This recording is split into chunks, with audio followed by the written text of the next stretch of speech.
Today we are going to discuss about the true false not given. True false not given ਦੇ ਵਿੱਚ ਸਾਨੂੰ mainly problem ਆਉਂਦੀ ਹੈ। ਕਈ ਵਾਰ ਅਸੀਂ ਟਰੂ ਦੀ ਜਗ੍ਹਾ ਤੇ not given ਲਾ ਦਿੰਦੇ ਹਾਂ, not given ਦੀ ਜਗ੍ਹਾ ਤੇ true ਮੀਨਸ ਆਪੋਜ਼ਿਟ ਲਾਈ ਜਾਂਦੇ ਹਾਂ। ਉਹਦਾ ਰੀਜ਼ਨ ਕੀ ਹੁੰਦਾ ਕਿ ਅਸੀਂ ਕੁਐਸਚਨ ਦੀ ਡਿਮਾਂਡ ਨੂੰ ਪਹਿਲਾਂ ਕਲੀਅਰ ਨਹੀਂ ਕਰਦੇ। ਕੁਐਸਚਨ ਦੀ ਡਿਮਾਂਡ ਨੂੰ ਕਲੀਅਰ ਕਿਵੇਂ ਕਰਾਂਗੇ ਉਹ ਮੈਂ ਤੁਹਾਨੂੰ ਸਾਰਾ ਕੁਝ ਦੱਸੂੰਗੀ ਅੱਜ ਆਹ ਵਾਲੇ ਲੈਕਚਰ ਦੇ ਵਿੱਚ। ਹੁਣ ਕੀ ਹੁੰਦਾ ਕਿ ਆਪਾਂ ਕਿਵੇਂ ਪੜ੍ਹਦੇ ਹਾਂ, doctor Maria Rister believes that people become interested in collecting in early childhood. Then ਅਸੀਂ ਕੀ ਆ ਪੈਰਾਗ੍ਰਾਫ ਵੱਲ ਮੂਵ ਕਰ ਜਾਂਦੇ ਹਾਂ। ਇਹ ਕਰਨ ਦੇ ਨਾਲੋਂ ਕੀ ਆ ਕੁਐਸਚਨ 'ਤੇ ਥੋੜ੍ਹਾ ਜਿਹਾ ਟਾਈਮ ਸਪੈਂਡ ਕਰਿਆ ਕਰੋ। ਕੱਲੀ ਕੱਲੀ ਚੀਜ਼ ਦੇਖਣੀ ਆ ਅਸੀਂ ਕਿ ਮੈਂ ਉੱਧਰ ਜਾ ਕੇ ਲੱਭਣਾ ਕੀ ਆ। ਜਦੋਂ ਸਾਨੂੰ ਇਹ ਪਤਾ ਹੋਊਗਾ ਕਿ ਅਸੀਂ ਲੱਭਣਾ ਕੀ ਆ ਤਾਂ ਸਾਡੀ ਆਨਸਰ ਦੇ ਕਰੈਕਟ ਲੱਗਣ ਦੇ ਚਾਂਸਸ ਉਨੇ ਜ਼ਿਆਦਾ ਵੱਧ ਜਾਂਦੇ ਆ। ਹੁਣ ਕੀ ਹੈ, ਜਿਵੇਂ ਇੱਥੇ ਆਪਾਂ ਫਸਟ ਕੁਐਸਚਨ ਪੜ੍ਹਦੇ ਹਾਂ, doctor Maria Rister believes that people become interested in collecting in early childhood. ਪਹਿਲਾਂ ਮੈਂ ਕੀ ਲੱਭਣਾ, doctor Maria Rister believes that people become interested in collecting in early childhood. ਹੁਣ ਪਹਿਲਾਂ ਡਾਕਟਰ ਮਾਰੀਆ ਰਿਸਟਰ ਨੂੰ ਸਕੈਨ ਕਰਾਂਗੇ, ਦੈਨ ਉਹਦੇ ਓਪੀਨੀਅਨ ਨੂੰ ਦੇਖਾਂਗੇ ਉਹਦਾ ਓਪੀਨੀਅਨ ਕੀ ਆ। ਅਗਰ ਉਹਦਾ ਓਪੀਨੀਅਨ ਸੇਮ ਹੀ ਹੋਇਆ ਕਿ ਪੀਪਲ ਇੰਟਰਸਟਿਡ ਹੋਇਆ ਕਾਹਦੇ ਵਿੱਚ, ਕਲੈਕਟਿੰਗ ਦੇ ਵਿੱਚ, ਅਤੇ ਕਦੋਂ ਹੋਇਆ अर्ਲੀ ਚਾਈਲਡਹੁੱਡ ਦੇ ਵਿੱਚ। ਹੁਣ ਆਪਾਂ ਨੂੰ ਇਹ ਦੋਨੇ ਚੀਜ਼ਾਂ ਲੱਭਣੀਆਂ ਕਿ ਕਾਹਦੇ 'ਚ ਇੰਟਰਸਟਿਡ ਆ ਅਤੇ ਕਦੋਂ ਇੰਟਰਸਟਿਡ ਹੁੰਦੇ ਆ।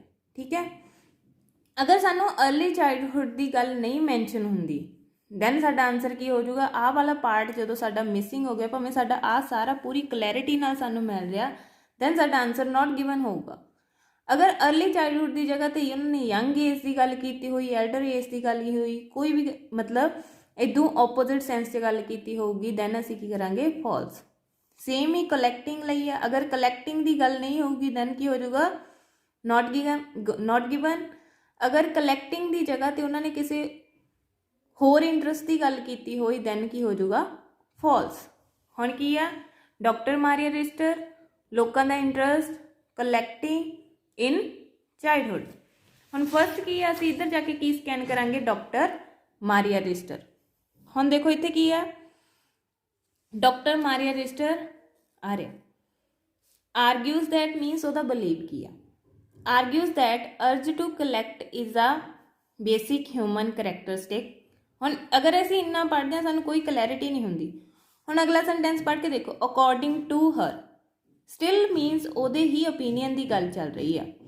According to her in the very first years of life, very first years of life mean childhood, we form emotional connections with lifeless objects such as soft toys। ਹੁਣ ਅੱਗੇ ਕੀ ਲੱਗਿਆ ਹੋਇਆ ਐਂਡ, ਕਨੈਕਟਰਸ 'ਤੇ ਧਿਆਨ ਰੱਖਿਆ ਕਰੋ, ਨੈਕਸਟ ਵਾਲਾ ਕਨੈਕਟਰ ਕੀ ਲੱਗ ਰਿਹਾ। ਹੁਣ ਐਂਡ ਆ ਮੀਨਸ ਸਟਿਲ ਹਜੇ ਉਹੀ ਗੱਲ ਕੰਟੀਨਿਊ ਕਰ ਰਹੇ ਆ। And these positive relationship. ਹੁਣ ਇੱਥੇ ਤੱਕ ਕੀ ਪੜ੍ਹਿਆ, ਪਹਿਲਾਂ ਆਪਾਂ ਡਾਕਟਰ ਮਾਰੀਆ ਰਿਸਟਰ ਆ, ਉਹਨੇ ਕੀ ਕਿਹਾ ਕਿ ਫਸਟ ਈਅਰ ਆਫ ਲਾਈਫ ਦੇ ਵਿੱਚ ਅਸੀਂ ਕੀ ਹੈ ਕਨੈਕਸ਼ਨ ਬਣਾ ਲੈਂਦੇ ਹਾਂ। ਫਿਰ ਜਿਹੜਾ ਅਸੀਂ ਇਹ ਰਿਲੇਸ਼ਨਸ਼ਿਪ ਬਣਾਉਂਦੇ ਹਾਂ ਉਹ ਕੀ ਹੁੰਦਾ, ਸਟਾਰਟਿੰਗ ਪੁਆਇੰਟ ਹੁੰਦਾ ਕਾਹਦੇ ਵਾਸਤੇ, ਅਵਰ ਫੈਸੀਨੇਸ਼ਨ ਵਿਦ ਕਲੈਕਟਿੰਗ ਆਬਜੈਕਟਸ। ਕਾਹਦੇ ਵਾਸਤੇ ਸਟਾਰਟਿੰਗ ਪੁਆਇੰਟ ਆ, ਫॉर ਕਲੈਕਟਿੰਗ ਆਬਜੈਕਟਸ। ਹੁਣ ਸਾਨੂੰ ਕੀ ਚਾਹੀਦਾ ਸੀ, ਲੋਕਾਂ ਦੀ ਗੱਲ ਚਾਹੀਦੀ ਸੀ, ਬਲੀਵ ਕਿਹਦਾ ਚਾਹੀਦਾ ਸੀ, ਇਹਦਾ। ਸੇਮ ਚੀਜ਼ ਸਾਨੂੰ ਮਿਲ ਗਈ। ਅਸੀਂ ਕਦੋਂ ਫੈਸੀਨੇਟ, ਕਦੋਂ ਅਸੀਂ ਇੰਟਰਸਟਿਡ ਹੁੰਦੇ ਹਾਂ, first years of life means ਤਾਂ ਚਾਈਲਡਹੁੱਡ ਦੀ ਹੀ ਗੱਲ ਮਿਲੀ ਹੈ ਸਾਨੂੰ। ਨੈਕਸਟ ਕੀ ਹੈ, ਕਿਹੜੀ ਚੀਜ਼ 'ਚ ਇੰਟਰਸਟਿਡ ਹੁੰਦੇ ਆ ਲੋਕ, ਕਲੈਕਟਿੰਗ ਦੇ ਵਿੱਚ। ਹੁਣ ਸਾਨੂੰ ਤਿੰਨਾਂ ਦੇ ਆਨਸਰ ਮਿਲ ਗਏ ਤਾਂ ਸਾਡਾ ਆਨਸਰ ਕੀ ਹੋਊਗਾ, ਟਰੂ। ਹੁਣ ਅਗਰ ਉਹ ਚਾਈਲਡਹੁੱਡ ਦੀ ਗੱਲ ਨਾ ਕਰਦੇ ਜਾਂ ਇਹਦੀ ਗੱਲ ਨਾ ਕਰਦੇ ਜਾਂ ਇਹਦੀ ਗੱਲ ਨਾ ਕਰਦੇ ਫਿਰ ਸਾਨੂੰ ਪਤਾ ਲੱਗ ਜਾਣਾ ਸੀ ਸਾਡਾ ਫਾਲਸ ਜਾਂ ਨਾਟ ਗਿਵਨ 'ਚੋਂ ਕੁਛ ਆ ਜਾਣਾ ਸੀਗਾ। ਬਟ ਹੁਣ ਉਹਨਾਂ ਨੇ ਸਾਰੀਆਂ ਗੱਲਾਂ ਸੇਮ ਕੀਤੀਆਂ ਦੈਨ ਸਾਡਾ ਆਨਸਰ ਕੀ ਹੋ ਗਿਆ, ਟਰੂ।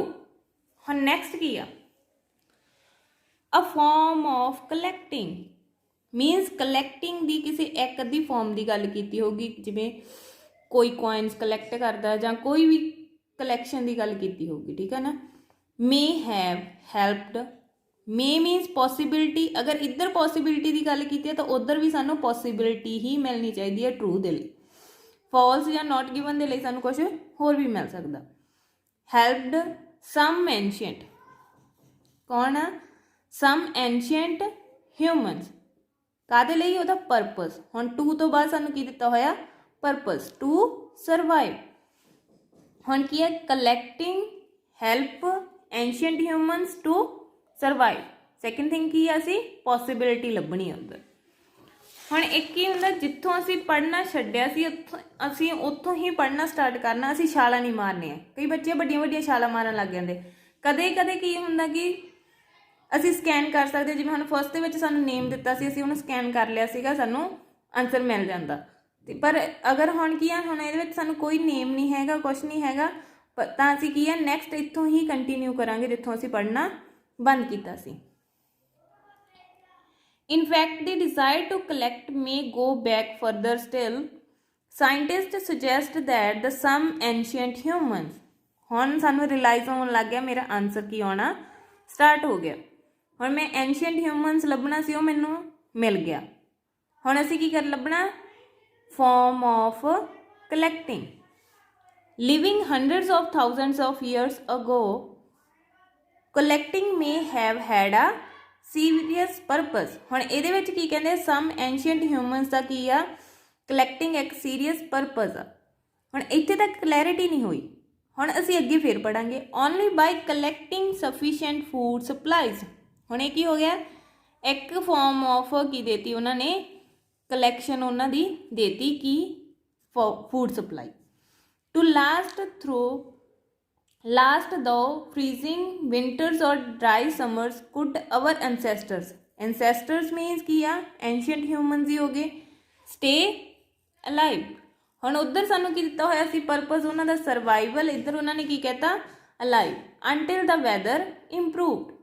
ਹੁਣ ਕੀ ਹੈ? ਸਮ ਆਫ ਕਲੈਕਟਿੰਗ, ਉਹਦੇ ਲਈ ਕੀ ਹੋ ਗਿਆ? ਸਮ ਫॉर्म ਆਫ ਕਲੈਕਟਿੰਗ, ਉਹਦੇ ਲਈ ਕੀ ਹੋ ਗਿਆ? Collecting sufficient food supplies. our ancestors for ancient humans, ancient humans ਦੀ ਗੱਲ ਹੀ ਅਸੀਂ ਉੱਪਰੋਂ ਵੀ ਸਟਾਰਟ ਕੀਤੀ ਸੀ, ਸਾਨੂੰ ਕਲੈਰਿਟੀ ਹੋ ਗਈ ਉੱਥੇ ਸਮ ਦੀ ਹੀ ਗੱਲ ਕਰ ਰਹੇ ਆ। ਠੀਕ ਆ, ਹੁਣ ਅੱਗੇ ਕੀ ਆ? stay alive ਮੀਨਸ ਸਾਨੂੰ ਕੀ ਆ? ਇਹ ਸਾਰੀਆਂ ਚੀਜ਼ਾਂ ਫਿਰ ਮਿਲ ਗਈਆਂ ਤਾਂ ਆਨਸਰ ਸਾਡਾ ਫਿਰ ਕੀ ਹੋ ਗਿਆ? ਟਰੂ। ਹੁਣ ਨੈਕਸਟ ਕੀ ਆ? Leonard ਵੋਲੀ expected to find the remains of private collection at UR। ਹੁਣ ਲਿਓਨਾਰਡ ਵੋਲੀ, ਹੁਣ ਅਸੀਂ ਇਹਨੂੰ ਸਕੈਨ ਕਰ ਸਕਦੇ ਹਾਂ। ਨੇਮ ਕਦੇ ਵੀ ਚੇਂਜ ਨਹੀਂ ਹੁੰਦਾ, ਉਹ ਸਾਨੂੰ ਐਜ਼ ਇਟ ਇਜ਼ ਹੀ ਮਿਲੂਗਾ। ਐਕਸਪੈਕਟਡ ਟੂ, ਉਹਦੀ ਐਕਸਪੈਕਟੇਸ਼ਨਸ ਕੀ ਸੀਗੀਆਂ? To find the remains of private collection. To ਤੋਂ ਬਾਅਦ ਫਿਰ ਸਾਨੂੰ ਕੀ ਦਿੱਤਾ? ਉਹਦਾ ਪਰਪਸ ਦਿੱਤਾ ਐਟ UR। ਪਰਪਸ ਦਿੱਤਾ ਤੇ ਕਿੱਥੇ ਆ। ਠੀਕ ਹੈ, ਹੁਣ ਆਪਾਂ ਲੱਭਣਾ ਕੀ ਹੈ? ਲਿਓਨਾਰਡ ਵੋਲੀ, ਦੈਨ ਉਹਦੀ ਐਕਸਪੈਕਟੇਸ਼ਨਸ। ਠੀਕ ਹੈ, ਹੁਣ ਇੱਧਰ ਦੇਖੋ, ਸਕੈਨ ਕਰੋ ਲਿਓਨਾਰਡ ਵੋਲੀ, ਆ ਰਿਹਾ ਲਿਓਨਾਰਡ ਵੋਲੀ। ਹੁਣ ਕੀ? In 1925 the archaeologist Leonard Woolley was working at a site in a historic Babylonian city of UR। Woolley had travelled to the region intending only to. ਹੁਣ ਉੱਧਰ ਉਹਨਾਂ ਨੇ ਕੀ ਕਿਹਾ ਸੀਗਾ? ਸਾਨੂੰ ਇੱਧਰ ਦੇਖੋ, ਉਹਨਾਂ ਨੇ ਕੀ ਕਿਹਾ ਸੀ? Expected to.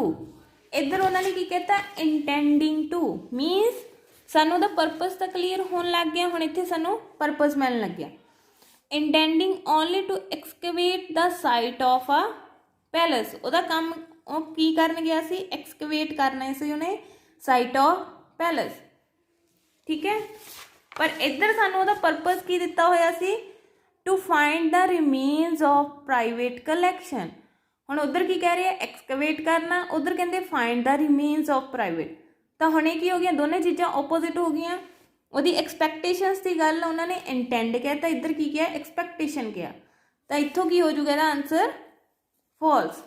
ਹੁਣ ਇਹਨੂੰ ਅਸੀਂ ਅੱਗੇ ਪੜ੍ਹਨਾ ਚਾਹੀਏ ਤਾਂ ਪੜ੍ਹ ਵੀ ਸਕਦੇ ਹਾਂ। ਦੇਖੋ, instead to his astonishment. Instead ਮਤਲਬ ਬਜਾਏ, ਮਤਲਬ ਇਸ ਤੋਂ ਬਿਨਾਂ ਉਹਨੇ ਕੀ ਕਿਹਾ?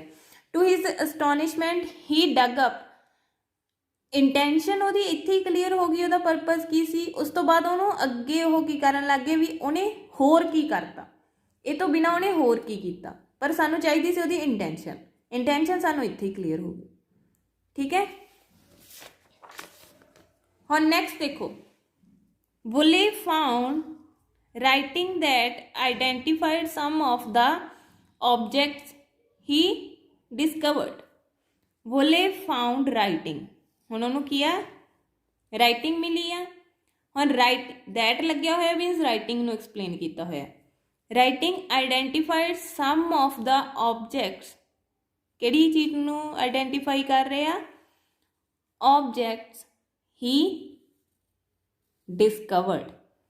ਹੁਣ ਕੀ ਆ ਇੱਥੇ ਆਪਾਂ ਦੱਸਣਾ Woolley found writing, Woolley writing identification ਕਾਹਦੀ ਹੋ ਰਹੀ ਹੈ? ਆਬਜੈਕਟਸ। ਆਬਜੈਕਟਸ ਕਿਹੜੇ? ਜਿਹੜੇ ਉਹਨੇ ਡਿਸਕਵਰ ਕੀਤੇ। ਹੁਣ ਇੱਧਰ ਆ ਜਾਓ, ਵੁਲੀ ਦੀ ਗੱਲ ਹੀ ਅਸੀਂ ਪੜ੍ਹ ਰਹੇ ਹਾਂ ਤਾਂ ਅਸੀਂ ਇੱਥੋਂ ਹੀ ਕੰਟੀਨਿਊ ਕਰਾਂਗੇ ਕਿਉਂਕਿ ਅਸੀਂ ਇੱਥੋਂ ਸਟਾਰਟ ਕੀਤਾ, ਵੁਲੀ ਬਾਰੇ ਹੀ ਪੜ੍ਹ ਰਹੇ ਹਾਂ, ਉਹੀ ਪਰਸਨ ਬਾਰੇ ਪੜ੍ਹ ਰਹੇ ਹਾਂ। He dug up artifacts which appeared to belong to a 2500-year-old museum. Among the objects was part of a statue and a piece of a local building. ਹੁਣ ਇੱਥੇ ਤੱਕ ਉਹਨਾਂ ਨੇ ਕੀ ਕਹਿਤਾ? ਉਹਨੇ ਆਰਟੀਫੈਕਟਸ ਡਗ ਅਪ ਕੀਤੇ ਆ, ਠੀਕ ਹੈ। ਜਿਹੜੀ ਇਹ ਆਬਜੈਕਟ ਸੀਗੇ ਉਹ ਕਾਹਦਾ ਪਾਰਟ ਸੀ? ਸਟੈਚੂ ਔਰ ਪੀਸ ਆਫ ਲੋਕਲ ਬਿਲਡਿੰਗ, ਸਾਰੀਆਂ ਚੀਜ਼ਾਂ ਸੀ। ਐਂਡ ਅਕੰਪਨੀ, ਤੇ ਇਹਦੇ ਨਾਲ ਨਾਲ ਕੀ ਸੀ? ਸਮ ਆਫ ਦਾ ਆਰਟੀਫੈਕਟਸ ਵਰ ਡਿਸਕ੍ਰਿਪਸ਼ਨਸ ਲਾਈਕ ਮਾਡਰਨ ਡੇ ਲੇਬਲਸ। ਹੁਣ ਉਹਨਾਂ 'ਤੇ ਕੀ ਸੀ? ਡਿਸਕ੍ਰਿਪਸ਼ਨ ਹੋਈ ਵੀ ਸੀਗੀ। ਦੀਜ਼ ਟੈਕਸਟ, ਉਧਰ ਕੀ ਕਿਹਾ ਹੋਇਆ?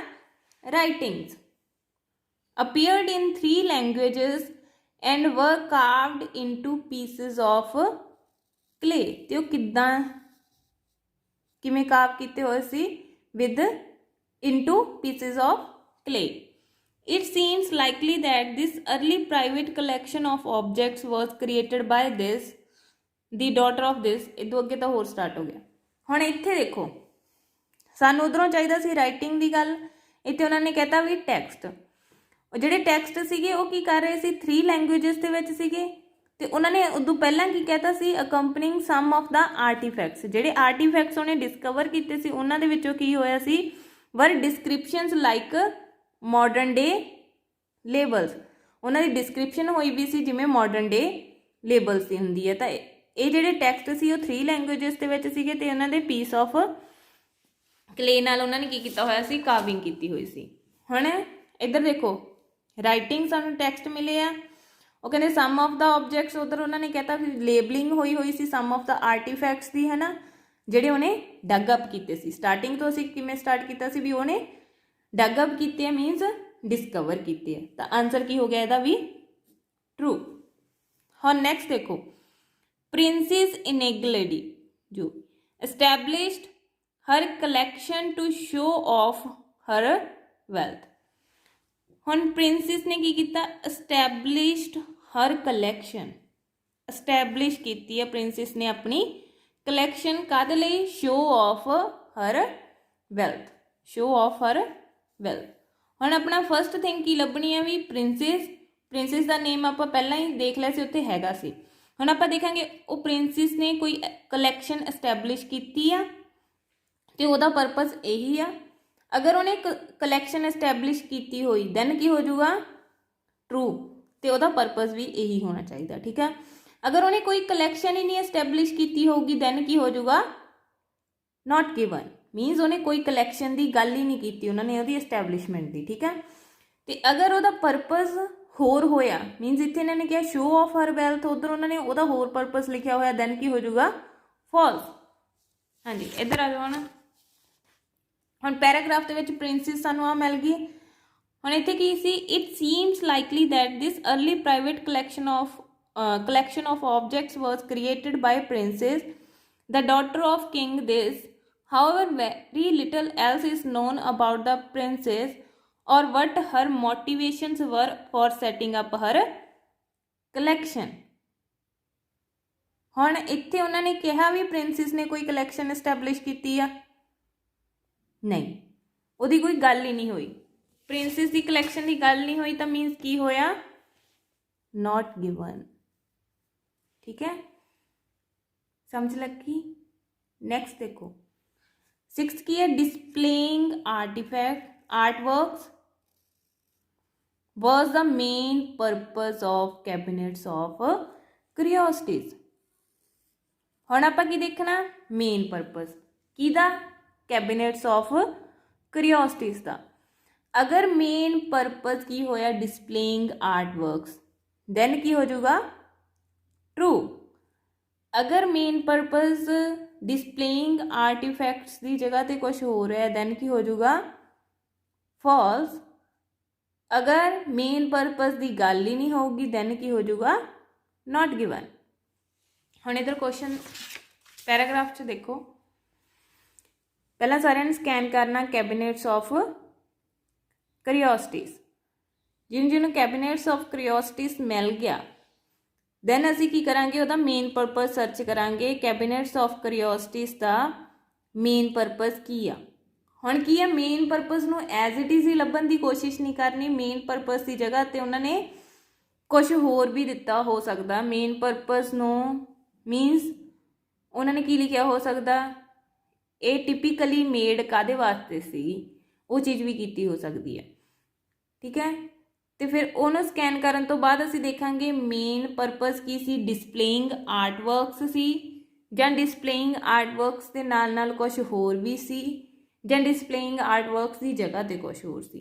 अगर वो जगह ते कुछ होर होया ते उहदे नाल कुछ होर होया दैन साडा की हो जाऊगा फॉल्स। अगर उन्होंने मेन परपज की गल नहीं की हुई दैन की हो जाऊगा नॉट गिवन। हुण इहदा आंसर तुसीं सारिआं ने अपने आप स्कैन करना ते मैनूं दसना कि इहदा आंसर है की है।